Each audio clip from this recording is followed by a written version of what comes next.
Naniniwala ang Parish Pastoral Council for Responsible Voting o PPCRV na naging mapayapa at maayos ang pagdaraos ng Hatol ng Bayan 2025 kumpara sa mga nagdaang halalan. Kinilala naman nila ang naging pangasiwa ng COMELEC sa eleksyon. Ang sentro ng balita mula kay Joshua Garcia. Mas mapayapa at maayos ang eleksyon ngayong taon kung ikukumpara sa 2019 at 2022.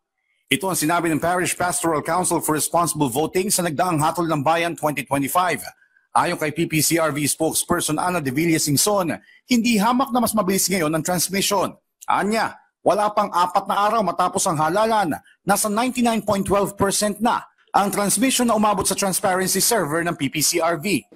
Ito ho ang pinakamataas sa lahat ng automated election since 2010.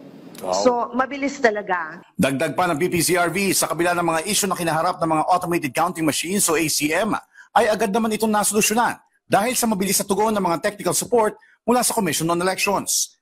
May ilan din nila sila natanggap na tawag kung saan sinasabi ng mga botante na nadadagdagan ng boto nila matapos ipasok ang balota sa makina.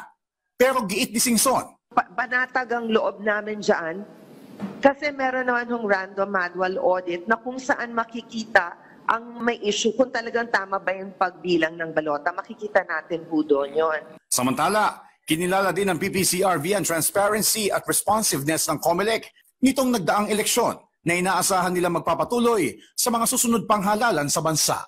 Joshua Garcia, para sa Pambansang TV, sa Bagong Pilipinas.